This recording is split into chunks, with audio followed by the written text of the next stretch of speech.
Hey, So sorry for the delay.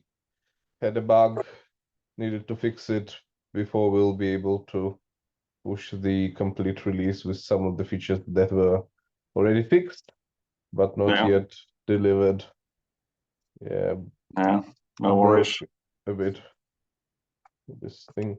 So the good thing is that I now know the complete order of how it goes with our Nice. block processing. So I'll be able to provide you with the document later today. And as we implemented it on the ETH multiple side, we can now like be sure that this is the set of checks that are done to each transaction before anything else. And only after this set of checks, we are processing any kind of block. And there are only 1, 2, 3, 4, 5, 6, 7 of them, I think. 7 checks been done, you mean? 7 checks like block full, null sender, not enough gas in the block, gas limit, with given gas limit, transaction already in block, ape 3860 transaction size over max init code size, sender is contract, invalid nonce, expected something else. That are the main like 7 thingies. And also have enough funds goes the last. And that's it. Yeah. Oh, yeah. Yeah, by the way, I had a question for the validation or non-validation mode. Do we check the sender is contract now, or we skip this check? We have been skipping that check. I haven't checked from the get if get is. I think get is still doing that, yeah. So skipping it as is in the R spec. So if we have validation on, do we still skip it? Yeah. That's the Even though... only difference there, yeah. All right. Could you add a test for that so that we'll be able to like have a regression for it? I think I have checked for that, but I can Yeah, see all right. if Perfect. I have. But I can check if I have it. Because this is definitely there and we shall somehow disable it then. All right. Yep, we'll do that. Yeah. So that's it with me. Just like right now, a few minutes ago, found how to fix the issue with the block processing on my side, and we'll Is that commit the another error day. that I was just sharing, that some block hash issue? Yeah. So Okay. Sina actually found this issue earlier that week, and I was like looking all around to fix it, and finally Okay. I've got it right now. So I'll push out the updated Docker image later today, and we'll be able to finally like check all the fixed issues on it. Hopefully everything now will be fixed. The new one that that was last thing that broke it was the nonce check, and nonce check is also now fixed. So maybe even hashes would agree, but I'll check it a bit later. That was the case where the Nethermind completely crashed on the test suite, I guess. Yeah, that shall be fixed with this release. So Yeah. Okay. just wait till the evening, and I'll provide an updated Docker image. Nice. I haven't been working since I was on holiday for 1 week, so there's no really updates from me. Yeah. As for me, I didn't do so much. Well, I was trying out the tests last 2 weeks and found that they were failing. Then Kimi fixed them, and yeah, then I could run the test and found these issues that like the errors in Nethermind, and I reported to Oleg. Yeah, thank you. Yeah. So basically that's it from me. So if these crash errors are fixed today, maybe we can try to dump the block for some of these, like for a sample test case, and then check the block details for Geth and Nethermind, and we can probably find some differences that we can start fixing. Yeah, perfect. I'll be with you. I think I will provide the Docker image updated in around 2 hours. Yeah. So in 2 hours, we'll be able to check that. Perfect. Awesome. Is there some standard output dump that you can create that should be the same with Get and Nethermind? I didn't get the question quite. I mean, when you are, I guess both nodes can do some tracing, and can you run the multi-call with tracing, and then you could see why the hashes might be different, or is that you are dumping the state or something like that? Basically, I think that multi-call would be this very thing that would allow us to check, because we'll have for each transaction all its parameters, and the block hash shall be different only if something is wrong with the transactions or the block header. So we'll be able to like just go through whatever multi-call outputs to us about the block and the transactions, and we'll be able to find where the difference is, be it in transactions or block headers, for example, and we'll be able to go from there. I think it would be the first step. Yeah, just what I mean is specifically that we don't return every field of the block in the multi-call result. So we would need to print some extra stuff. I'm not exactly sure how to do it. I'm guessing like the easiest way is just to add a print and run the tests. I'm actually wondering if we can run individual tests in Hive. That should be possible. That would make it easier. Yep. We have You a can branch. ask it to run one test. You can? When you run test, you can just put the name of the test and it will just run that. Awesome. Right. So yeah, I think what I'm gonna do is yeah, just add a print statement to like to get to dump the block and at the end of the processing, and then we can compare that to Nethermind. But yeah, if we are lucky, then we just run the tests after Oleg fixes, and then they are all matching magically. Oh yeah, that would be beautiful. Yep, best case scenario.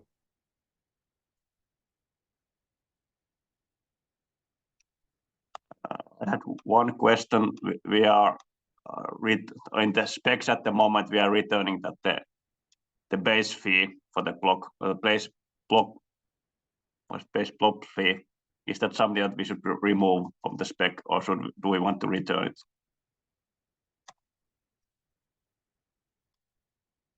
I remember I had a question about some naming in there.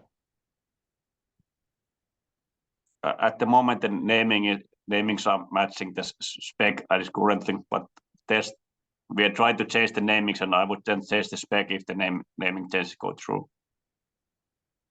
But I don't know what the status of those. But should, for example, with blob face fee, should we return it for the block or not? I mean, I think it's not a real field on the block. So is it that when you are getting like get block RPC call, you are not getting the blob face fee? No. Is it that you always need to calculate yourself? That's interesting, because with you can get the other base fees with the block. So I think we are adding a new method for it. Is blob base fee, if I'm not mistaken. Okay. That's weird. Why you want to make a new one and not just add it to the kind of the get block? Well, is that get block is supposed to return the block fields, and block base fee is not part of it. Yeah, but you can calculate from those, but yeah. You can get it calculate from the excess blob gas, and those you can calculate by just making that call and making the calculation. It's just more difficult for the user that they need to do the calculation. But also, like, you would not need the block base fee of the existing blocks. You want to estimate for including your next transaction. And that's what, if I'm not mistaken, the block base fee method does. It will tell you what will the future block base fee be. But we don't have the same thing for the normal base fees. And how at least I'm calculating the transaction fee as I'm getting the previous block's base fee, and then I'm doubling it, and that's my estimate for the good transaction price. But I guess with blobs, it's not going to work the same. But I would imagine, isn't the adjusting logic completely the same for blobs, and that is for the transaction as well? I had a question, by the way, about that. Yeah. So I don't really understand inconsistency. Why we are making the blobs work differently than the base fee when it's kind of, for me at least, appears to work exactly the same.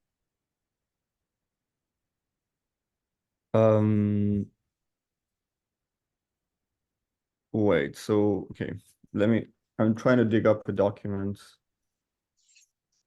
But yeah, this is more criticism for the blob spec and not to kind of multi-call stuff.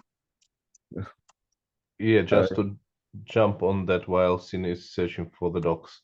So there is a validator index in the withdrawals, and somehow, like, if you look at ETH multicall, it is consistently mostly camel-ish case like, and suddenly, like, the underscores started to appear all around in the for example, validator index. For us, it's currently camel case and not the underscore thingy. Let me show you into the comments. Do we have validator index? Yeah, we do. It is in schemas execute. And it is currently written as validator, like lower dash index instead of validator index. And as I see currently in the chat discussion, you're also discussing calculate blob fee. So I had a question about that.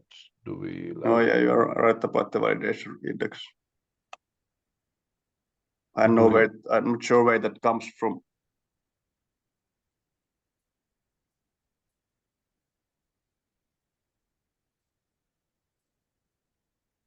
Yeah, so for me the main question is what kind of like how do we want to write it? Do we want to like break apart a little bit and have camel case mixed with like underscore, or do we want to keep it more uniform?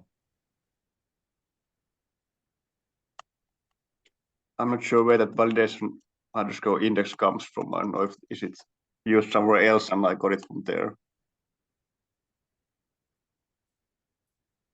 Yeah, good question. So it is in schemas execute. Yeah, I see it, but I wonder why I have named it like that. Is it that because I got it from somewhere where it is that same syntax like? Yeah, it's in the consensus specs. It's called validator / index. Oh my.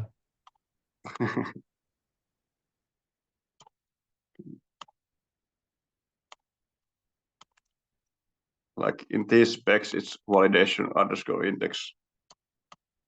And I guess get is also getting from there. I don't know why it's named like that. But... All right, we'll update our site for that.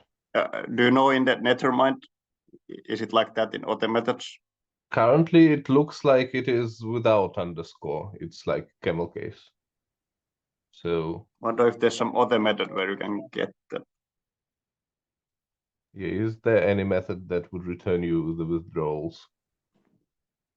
What's the problem? What are we talking about? Sorry, I was a bit... So in our code base, we have validator index serialized as camel case validator capital I index. And in the RPC standard docs, we have validator lower dash index. Oh, that's weird. So the question is there any method that would be actually utilized currently by clients that would rely on camel case validator index, or this is changeable? As Hilary and Sina point to the fact that in the official standard, it is validator underscore index. So But- generally, JSON don't use underscores. I don't see that. Never seen that kind of idea. Yep. Maybe never is about too much, Yep. but I generally don't see that kind of patterns. Totally agree. So the question is, what do we But do maybe it's about it? me. Maybe I'm in my bubble. I mean, Get is also returning camel case. So maybe Okay. just spec is wrong. Yeah. Yeah, I just look from the other ifs and they are using that with the underscore, and I think that's where I have gotten it. But yeah, I can rename it. Yeah, but are they using underscore in some internal naming on the or like public names of the JSON RPC items? I haven't. Because I see in EAPs as public name, sorry, private names of some values often use underscores, but I haven't seen underscores in like public RPC JSON. Okay, yeah. In the quick no specs and the get block details, there's also with the without underscore. So yeah, I renamed it. Cool. Yay. Cool. Thank you.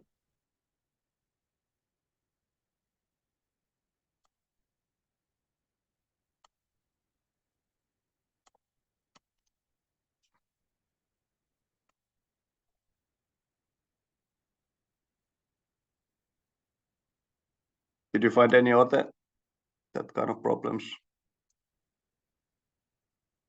There's also blob Only- gas used is a uint 64. Yeah, I had a question with the data types. So we are using uint 64 while you asked for the uint 256. So yeah, the question is, do we want to keep uint 256 for it? I wonder the if it's blob just gas some used. specs or where. So it So is in practice, because we are serializing that to string, right? yeah, nobody will know. I know that. So it won't matter because in practice you won't get beyond to 64 number length. So if you serialize it to a string, that's whatever, right? It's a number in string and it will be always. Yeah, but if anyone would ever look at the spec and then try to create a fuzzer that would actually rely on data type sizes, then he would immediately see this discrepancy.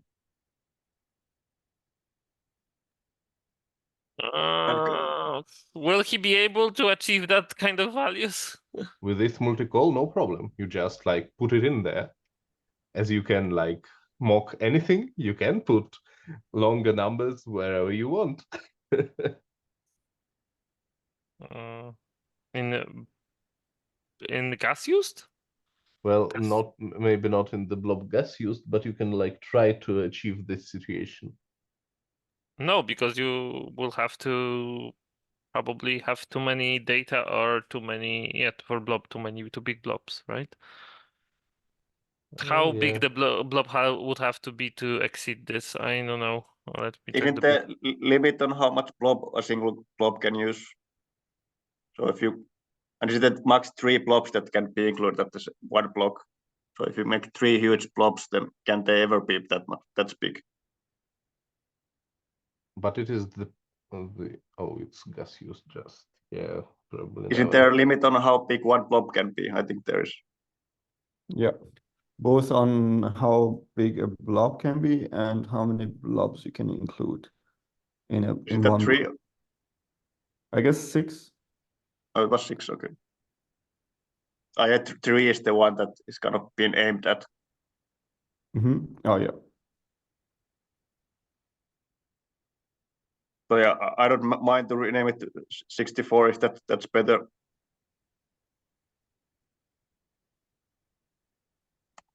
What do we use internally? We Blob use gas 64. calculator. I don't know if there's spec that is claiming what it should be, and that should be followed.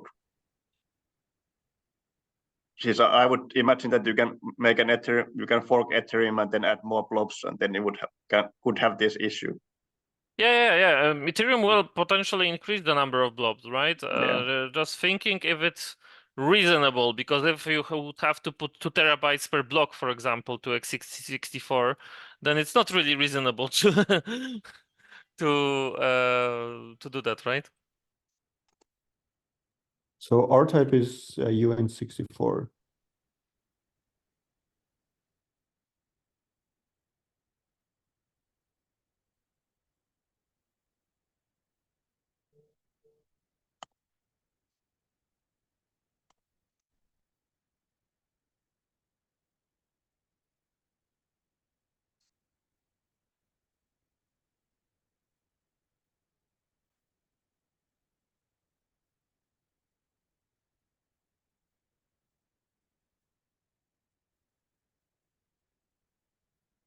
So current max blob gas per block is 786. Okay, so it's the number of kilobytes, right?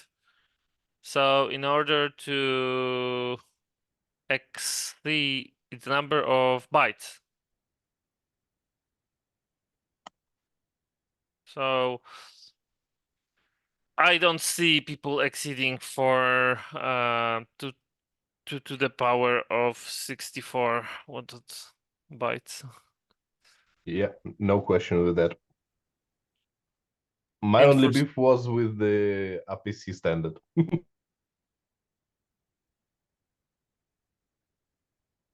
Well, we can use 64 then. That's 16 million petabytes per block. I don't think it would be exceeded. Well, maybe we scale that much. Sure. Well, maybe in the future, you know, you never know. 6400 kilobytes should be enough for everyone, right? Yeah. But 64-bit addressing was introduced like two decades ago, and it still holds, and we are still far from going over. I still don't see 128 CPUs.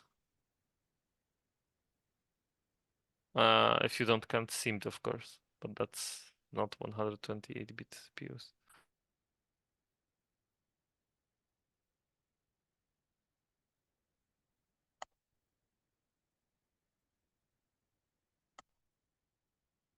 It's the same with the index. That's also 256. Is that transaction index?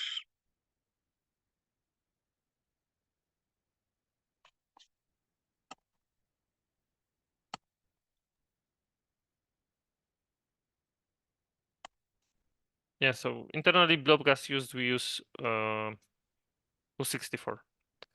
Just to verify. Is get same? Or if the get doesn't make a difference? I don't know. No, it's also UN64. Okay. I rename it.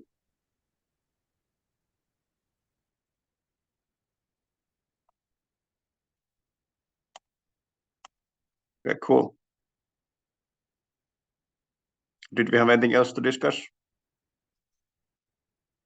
Mike is typing something.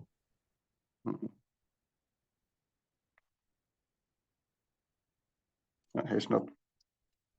He's sick. All right.